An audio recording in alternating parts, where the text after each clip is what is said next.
네, 오늘 이제 마지막 신년사경의 세 번째 함께 걷는 길 우리가 교회입니다 라는 제목으로 함께 말씀 나눴으면 좋겠습니다. 제가 여러분 계속 우리 교회 비전 말씀을 읽어드렸습니다. 비전 말씀이 몇 장이냐면 8장 2절과 3절 말씀이에요. 그 2절과 3절 말씀에 동일하게 나오는 말씀이 있는데 제가 그 말씀 다시 한번 읽어드리도록 하겠습니다. 어떤 말씀이 동일하게 2절과 3절에서 계속 나오냐면 회중 앞 곧 남자나 여자나 알아들을 만한 모든 사람들 앞에서 라는 문장이 두 번 다 이 2절에서 나오고 또 3절에서도 나옵니다. 오늘 이 말씀을 가지고 시작했으면 좋겠어요. 느헤미야서가 갖는 의미를 한 단어로 요약하라면 저는 동역이라고 그렇게 말씀을 드렸어요. 주일 예배에서 그렇게 말씀드렸던 거 혹시 기억나십니까? 네, 뭐 언제 했든 하여튼 기억은 나셔요. 그러면 네, 동역이라고 말씀을 드렸습니다. 느헤미야가 가진 눈부신 리더십이 있는데 그게 동역이었다. 이 동역도 두 가지로 나눠볼 수 있다 그랬죠. 하나는 누구와의 동역이요? 예루살렘 백성들과의 동역이었고, 또 하나는 누구와의 동역이라 그랬어요? 여러분 혹시 생각나시나 해서요. 이렇게 생각이 안 날 수도 있어요. 예, 먼저 와 있었던 지도자 누구와의 동역이요? 에스라와의 동역이라고 말씀을 드렸습니다. 느헤미야가 예루살렘으로 귀환하게 된 이유를 저는 처음에는 이 느헤미야가 가졌던 감정적 생각과 결단이 있었을 거라고 생각해요. 그가 이제 페르시아의 수산궁이라는 곳에서 살고 있었는데 그곳에 있는 동안 그곳에서 유대 땅에서 예루살렘에서 도망 온 자신의 동생을 만나게 돼요.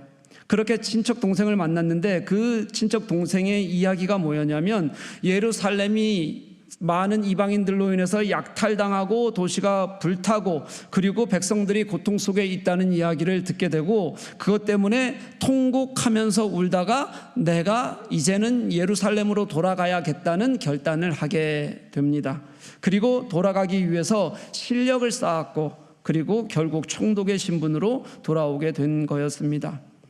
그렇게 처음에는 자신 속에 있는 내가 무엇인가 해야겠다는, 내가 가만히 있을 수 없다는 생각으로 그렇게 돌아오게 됐는데 도착하면서부터 이 느헤미야가 느꼈던 생각이 자신에게 맡겨진 사역이 나 혼자 할 수는 없는 것, 해서는 안 되는 것이라는 것을 아마 깨달았던 것 같습니다.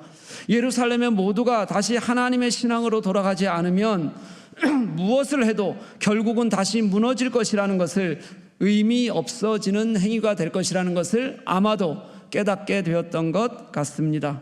그래서 느헤미야서 2장 16절부터 18절은 이런 이야기가 있어요. 그가 이제 백성들 앞에 서기 위해서 하는 말씀인데요, 16절 말씀 한번 먼저 보겠습니다. 16절 말씀은 이렇게 말합니다. 방백들은 내가 어디에 갔었으며 무엇을 하였는지 알지 못하였고 나도 그 일을 유대 사람에게나 제사장들에게나 귀족들에게나 방백들에게나 그 외에 일하는 자들에게 알리지 아니하다가, 이렇게 말씀이 시작해요. 이게 무슨 얘기냐면 오자마자 이 느헤미야는 하루도 쉬지 않고 바로 어디로 나갔냐면 성벽을 돌아보는 일을 하러 나갔어요. 성벽을 돌아보면서 그가 보았던 것은 완전히 폐허가 된 성벽을 보게 된 거예요. 그걸 아무에게도 알리지 않았다는 겁니다. 그런데 우리가 이제 다음으로 이어지는 말씀을 보면 아마 느헤미야는 그 무너진 성벽을 보면서 어떤 생각을 했을 것 같으냐면 지금 무너진 것이 성벽뿐만이 아니라 지금 무너진 것은 하나님의 백성이 무너졌고 하나님의 신앙이 무너졌고 하나님의 말씀이 무너졌다고 아마 그렇게 느끼게 됐던 것 같아요. 그렇게 느끼면서 그 성벽을 돌아본 이후에 17절 18절 말씀이 이렇습니다. 후에 그들에게 이르기를, 이제 그 이후에 얘기하는 거예요. 우리가 당한 공경은 너희도 보고 있는 바라. 예루살렘이 황폐하고 성문은 불탔으니 자 예루살렘 성을 건축하여 다시는 수치를 당하지 말자 하고, 그렇게 이제 그들이 함께 보고 있었던 그것에 대해서 얘기하는 거겠죠. 그리고 그 다음에 하는 얘기가 이겁니다. 또 그들에게 하나님의 선한 손이 나를 도우신 일과 왕이 내게 이런 말을 전하였더니, 하나님께서 어떻게 이것을 위하여 준비하셨고 그리고 내가 보았던 것들이 어떤 것이었는지를 그들에게 전했더니 그들의 말이, 백성들의 말이 이랬다는 겁니다. 일어나 건축하자 하고 모두 힘을 내어 이 선한 일을 하려고 하였다, 이렇게 말씀하고 있다는 거예요. 그 이후 어느 때의 백성들이 지금 예루살렘의 상황과 이제 하나님의 도우심과 인도하심으로 성을 건축하는 일에 같이 일어서게 되는 거고요. 그리고 그것이 이제 하나님 나라를 회복하는 놀라운 역사로 그렇게 발전하게 됐다는 겁니다. 예루살렘 사람들은 이 느헤미야가 느꼈던 그저 성벽의 문제가 아니라 이 속에서 하나님이 일하셔야 하고 하나님이 일하시고 계신다는 그의 그 하나님 앞에서의 다시 회복할 것이 하나님이라는 그의 마음을 이스라엘 사람들이, 예루살렘 사람들이 함께 느낄 수 있게 되었다는 겁니다. 이 말씀에서 여러분 우리가 분명히 알아야 될 것이 있습니다. 뭐냐면 느헤미야가 처음에 오게 된 것은 분명히 고국과 고국의 백성들에 대한 자기 민족, 자기 친족들에 대한 사랑과 안타까움 때문이었어요. 그 소식을 듣자마자 그것이 너무 마음이 아팠어요. 처음 눈물은 하나님의 무엇이 아니었어요. 사람에 대한 안타까움이었고 그 속상함이 그의 통곡이 되었어요. 그런데 그가 와서 보게 된 것은 성벽을 재건하고 그것을 수치를 다시는 느끼지 않도록 하고자 하는 일은 하나님의 일이어서 이것을 내가 혼자 감당하는 것이 아니라 함께 해야 할 일이라는 것을 깨달았다는 겁니다.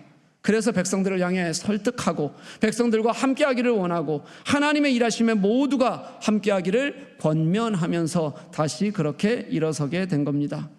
제가 지난번에도 말씀을 드렸습니다.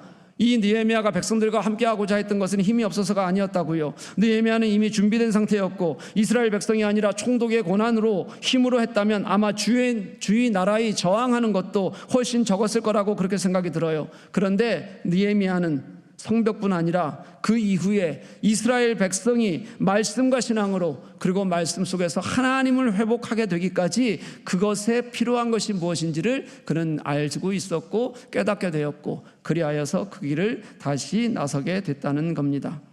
사랑하는 교회 여러분, 이렇게 3장에서 2장에서 이렇게 함께 하자고 함께 해야 한다고 생각했던 이 느헤미야의 생각은 3장에서는 함께 하는 동역으로 이루어집니다. 예루살렘 성벽을 만들어가는 과정을 보면 이렇습니다. 3장 1절이 이렇게 얘기해요. 대제사장 엘리야십이 그의 형제 제사장들과 일어나 양문을 건축하여 한메아 망대에서부터 하나넬 망대까지 성별하였고, 이렇게 얘기해요. 먼저 대제사장의 형제들이 성벽 공사의 시작을 맡은 것으로 그렇게 보여요. 그런데 제가 주목하는 것은 그 다음 2절부터입니다. 2절부터 어떤 단어들이 나오기 하냐면 그 다음은 여리고 사람들이 건축하였고 또 그 다음은 이므리의 아들 삭굴이 건축하였고, 이렇게 이제 말씀이 나오기 시작해요. 2절부터 평범한 백성들의 이름이 이어지기 시작한다는 겁니다. 1절에는 대제사장 엘리야십과 제사장들의 이야기가 나왔다면 2절부터는 백성들의 이름이 나오는데 그 이름들을 그 다음은 그리고 그 다음은, 이 이름들을 보면 때로는 어느 지역에 있는 사람들이기도 하고요, 때로는 명망가가 섞여 있기도 해요. 그리고 때로는 내 집 앞은 내가 하겠다는 그 집 앞에 있는 사람 이름이 나오기도 하고요. 이렇게 성벽에 건축한 이름들이 계속해서 이어져 나오는 것이 3장의 이야기입니다. 여러분, 제가 3일 내내 계속 말씀 속에서 무엇 얘기를 하고 있냐면 이름 이야기를 하고 있다는 건 여러분 아시지요? 계속 제가 지금 이름 이야기를 하고 있습니다. 그만큼 느헤미야서는 이름에 집착하고 있어요. 이름을 남기고 싶어서 안달이 난 사람처럼 그렇게 느헤미야서를 기록해 가고 있습니다. 왜냐하면 그 이름들이 얼마나 귀한지 알고 있어서 그는 안달을 내는 걸 겁니다. 정말 소중한 이름들이어서 그 이름들이 남는 것이 우리에게 또 이제 말씀을 읽어갈 사람들에게 얼마나 소중하게 읽혀야 하는지를 깨닫게 하고 싶어서 그래서 이 이름들을 남기고 있다는 겁니다. 3장이 전부 이런 이름들입니다. 어디서부터 어디까지는 누가 건축했다, 어디서부터 어디까지는 누가 중수했다, 누가 문짝을 달았고 누가 자물쇠와 빗장을 갖추었다, 다 그들의 이름과 함께 무슨 일을 했는지를 기록하고 있다는 거예요. 여러분, 이 말씀을 그냥 읽으면 이 일을 이렇게 자세하게 이렇게 하나하나 여기 이랬구나라는 것을 설명하는 것처럼 보여요. 그런데 여러분, 이 말씀은 그렇게 읽으면 안 돼요. 계속해서 이어지는 그 다음은 누가 했고 또 그 다음은 누가 했고, 이 기록의 비전이 무엇인지 아는 것도, 무엇을 하는 것인지 성벽을 건축하고 있다는 것도 중요하지만, 비전을 이루어가는 과정 속에서 여러 사람들이 함께 하고 있다, 동력하고 있다, 그들의 이름들이 남아있다는 것을 기록하고 싶어서 안달이 나서 그 기록이 얼마나 중요한지를 알려주기 위해서 쓴 책이라고 생각하는 것이 훨씬 더 맞다는 거예요. 성벽 재건은 애초에 혼자 할 수 있는 일이 아니었습니다. 성벽 건축이라는 비전의 성공 여부는 함께 하는 것에 달려있다는 것을 느헤미야는 깨달았다는 겁니다.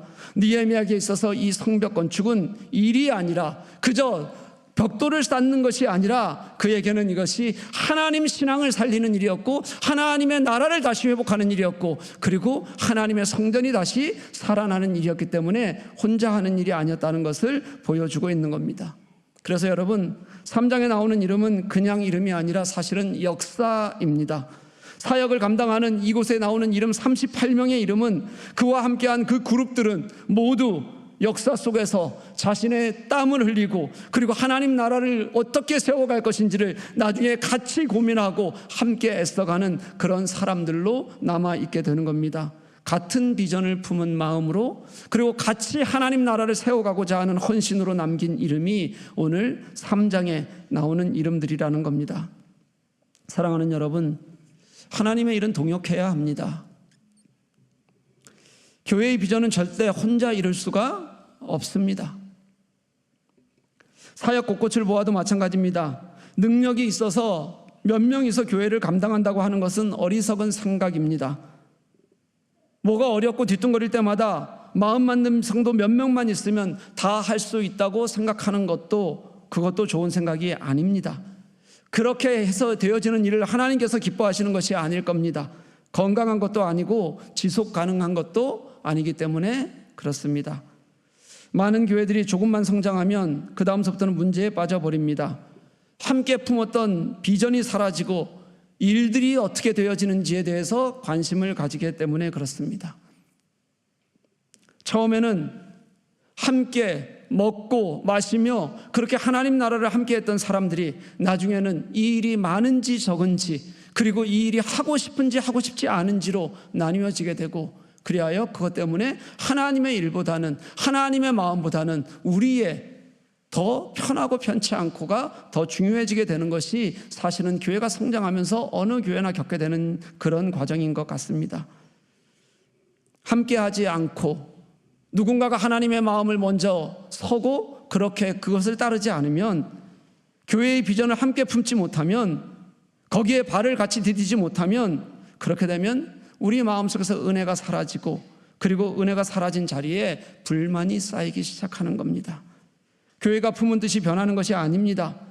서로 함께하지 못하기 때문에, 우리가 그렇게 함께하지 못하는 것을 깨닫지 못하고 있기 때문에, 그래서 점점 어려워지거나 아니면 교회가 하나님의 말씀 속에서 뜨겁게 성장하고 건강하게 성장해 가는 것이 아니라 결국은 그저 사람들의 입맛을 맞추고 누군가를 이롭게 하기 위한 관리하는 것으로 교회가 머물게 되는 경우들이 굉장히 많습니다. 그래서 여러분, 교회는 그저 잘 관리가 된다고 해서 좋은 교회는 절대 아니라는 것을 기억해야 합니다. 교회는 조금 더디더라도 함께 가야 합니다. 누가 안 따라오고, 누가 따라온다고 안 따라온다면 그것을 책망하는 것이 아니라 함께 갈 수 있도록 위로하고 격려할 수 있는 곳이 교회여야 합니다. 물론 어떤 교회도 100% 같은 마음을 가지고 같은 비전을 가질 수는 없습니다. 그래도 옳은 길이라면 서로 동행하기 위해서 함께 마음을 섞을 수 있어야 하고 기도할 수 있어야 되고 함께 가는 것이 교회의 비전이어야 하는 것이 분명합니다. 거기에는 제사장도 없고 평신도도 없습니다. 하나님께서는 동일하게 함께 주님의 마음을 품기를 원하시고, 그렇게 주님의 마음이 있는 곳에서 우리가 같이 서로 세워져 나가는 걸 하나님은 기뻐하시기 때문에 그렇습니다. 여러분, 교회처럼 다양성을 갖춘 집단이 없습니다. 그렇게 교회처럼 다양성을 가지고 있는 집단이 이렇게 정기적으로 모여서 함께 있는 경우도 흔치 않습니다. 교회 구성원들은 정말 다양합니다. 우리 교회만 봐도 그렇습니다. 팔순을 바라보는 어른부터 갓난아기까지 천차만별입니다. 진짜. 공부를 많이 한 사람부터 공부를 많이 하지 못한 사람까지, 보수적인 사람부터 진보적인 사람까지, 부자도 있고 가난한 사람도 있습니다. 사람이 너무 좋은데 답답한 성격을 가진 사람들도 있고요. 어떤 사람은 성격은 너무 이상하지만 똑부러지게 사역하는 사람들도 있습니다. 어느 쪽이십니까? 물론 성격도 이상하고 답답한 사람도 혹시 있을까요? 있어요? 누구요? 죄송해요. 고쳐요. 여러분, 정말 다양한 사람들이 교회에 있는 거예요. 이런 사람들이 모여서 함께 무언가를 하는 것이 얼마나 어렵겠어요. 어려운 거 알아요. 그래서 교회는 함께 하려는 노력이 필요하고, 그래서 서로가 마음을 다할 수 있도록 주님의 마음을 가져야 하는 겁니다. 저는 우리 모두가 함께하는 교회가 제가 꿈꾸고 있는 교회입니다. 모두가 어디에선가 함께 벽돌을 놓고 모두가 어디에선가 말씀을 나누는 교회를 저는 꿈꿉니다. 무언가 부족한 게 눈에 보이잖아요. 그럼 그것은 비판거리가 아니라 보이는 것도 내게 은사라고 생각하고 내가 먼저 나서서 그 보이는 것들을 섬길 줄 아는 사람들이 함께하는 교회, 그런 교회가 건강한 교회입니다. 저는 우리 교회가 그런 교회가 되었으면 좋겠습니다. 뒤에서 말하는 건 누구나 할 수 있거든요. 나는 한 발짝도 움직이지 않으면서. 분립을 하고 세워가잖아요. 우리가 분립하고 교회를 다시 세워가는 과정 속에서 예배를 소홀히 여기는 이들이 다시 돌아오지 않으면, 그들이 이 자리를 채우지 않으면, 함께 예배하고 섬겨가지 않으면 우리는 그냥 분립하냐고 교회를 나눈 것, 사람을 나눈 것 외에 아무것도 한 것이 아닙니다. 우리 교회의 건강함이 진짜 교회로 세워져 가고 함께 마음 모아 새롭게 발을 디디는 것을 우리가 하지 못하는데 어떻게 그것을 건강하다고 얘기하고 하나님 나라에 유익이 있다고 말할 수 있겠습니까? 조금만 구체적으로 사역의 내용을 한번 보겠습니다. 1절은 대제사장이 그의 형제 제사장들과 함께 일어나서 양문을 건축했다 이렇게 말합니다. 여러분, 이 양문이 무슨 문일까요? 예, 양들이 드나드는 문입니다. 양들이 거길 왜 드나들어요? 그 문을 양들이 좋아해요? 좋아해요? 그럼요. 왜 드나들어요, 양들이? 제사장들이 제사에 쓸 양들을 데리고 드나드는 문입니다. 소나 양 같은 것들을 데리고 드나드는 문이에요. 그러니까 굉장히 귀하고 거룩하게 쓰이는 문이겠죠? 근데 왜 소문이라고 하지 않고 양문이라 그래요? 왜 그럼 소문은 아니고 양문이에요? 예? 양이 훨씬 월등하게 많기 때문에 그렇습니다. 그때도 소드려야 될 사람들이 양 드리는 일이 흔했나 봐요. 아니겠죠? 개체수가 뭐가 월등히 많아요? 양이 개체수가 월등히 많아서 양문이라고 불렀던 겁니다. 그러니까 이거는 상징적으로 1절은 양들이 드나드는 제사를 위해서 쓰는 문이니까 상징적으로 제사장에게 맡긴 겁니다. 여기까지는 우리가 이해할 수 있어요. 근데 문 중에는 여러분 분문이라는 게 있습니다. 14절 말씀을 보면 레갑의 아들 말기야가 분문을 중수했다 이렇게 기록하고 있습니다. 분문은 그럼 뭘까요, 여러분? 분문은 뭐예요?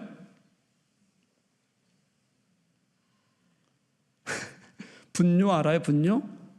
분뇨가 뭐예요, 여러분? 똥오줌을 얘기하는 거죠. 분뇨를 내다 버릴 때 사용하던 문이에요. 문 중에서 아마 가장 사람들이 싫어하고 냄새나서 가까이 가지 않은 문일 겁니다. 그런데 이 문은 레갑의 아들 말기야가 중수했어요. 어떤 자리든 어떤 문이든 재건해야 되잖아요. 사용해야 하니까요. 그렇게 더럽고 냄새나고 별 볼 일 없어 보이는 일들도 누군가는 해야 합니다. 그래야 성벽 전체가 완성이 되거든요. 교회가 그런 곳입니다. 천하가 귀한 것의 구분이 없어져서 그저 내가 맡겨진 곳에서 묵묵히 감당해낼 때 그렇게 해서 함께 이뤄낸 비전으로 함께 웃을 수도 있고 함께 울 수도 있는 곳이 교회이어야 합니다.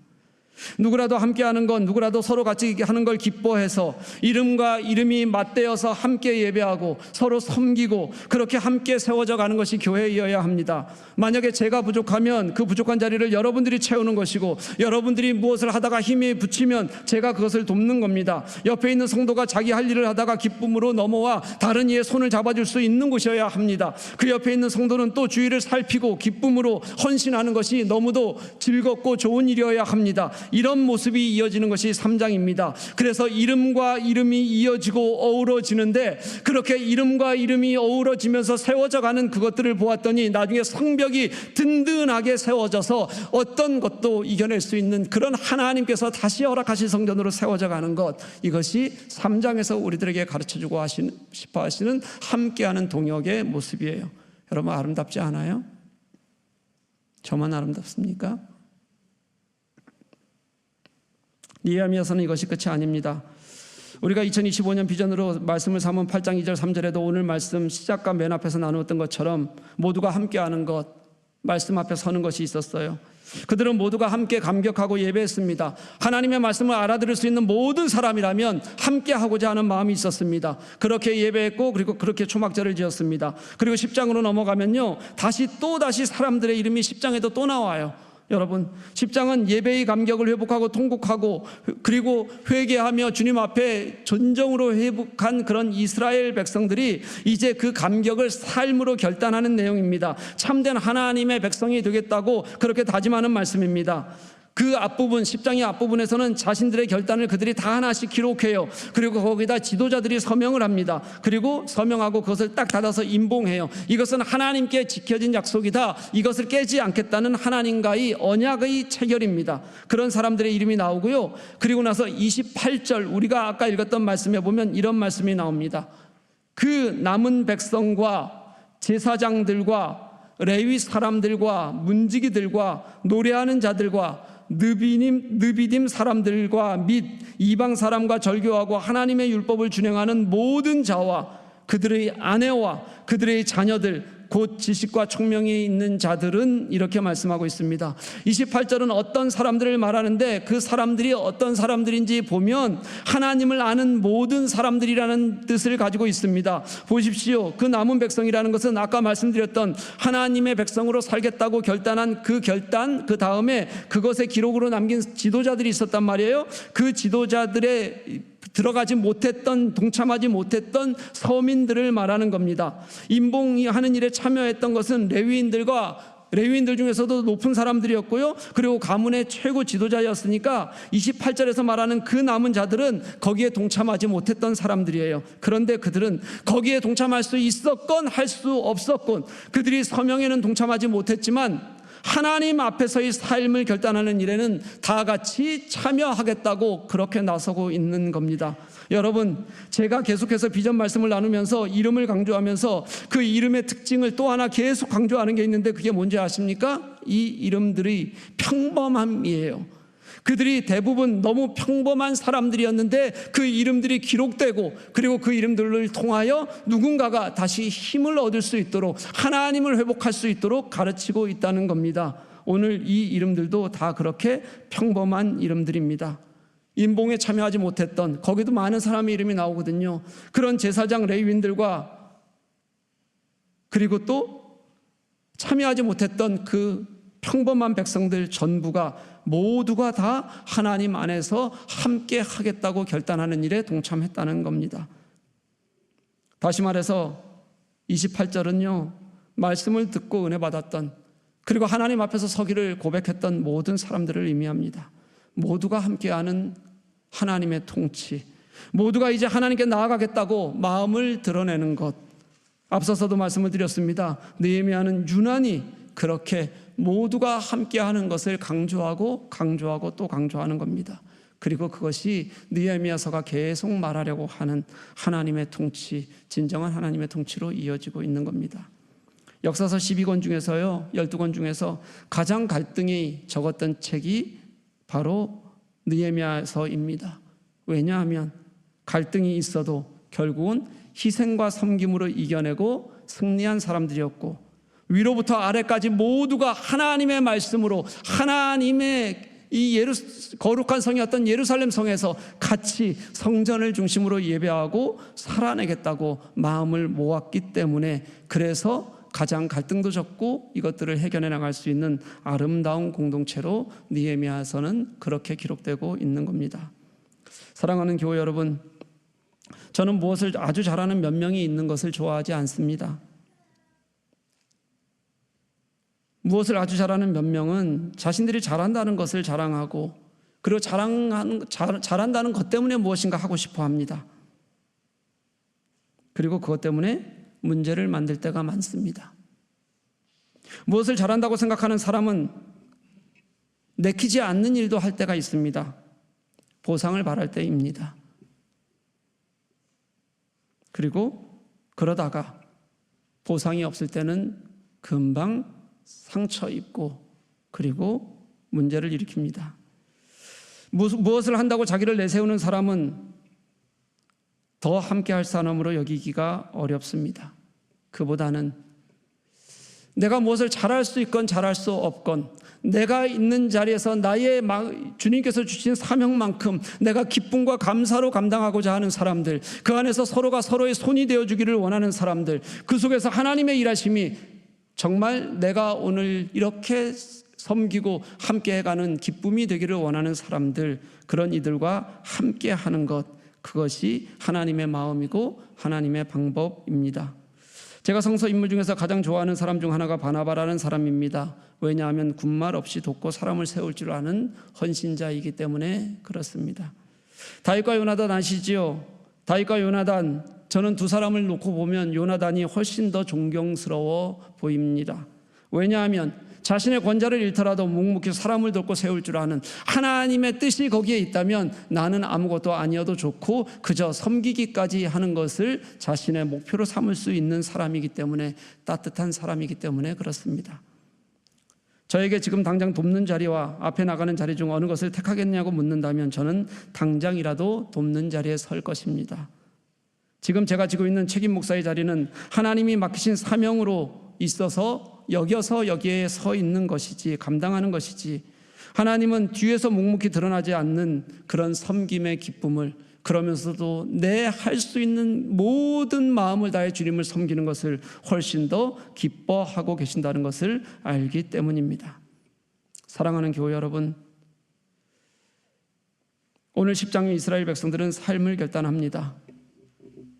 그 결단도 소중하지만 모두가 함께 하겠다는 결단이 저는 훨씬 더 아름답게 보입니다. 우리 교회가 2025년에 비전을 세웠습니다.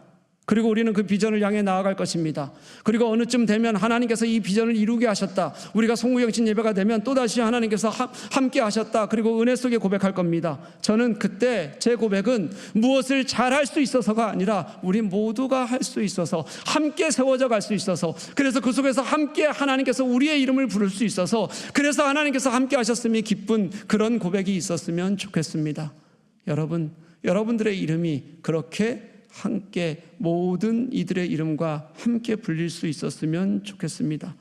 헌신의 내용이나 무게에 있어서도 전혀 누구는 드러나고 누구는 드러나지 않는 이것이 얼마나 귀한 것인지를 함께 느낄 수 있었으면 좋겠고요.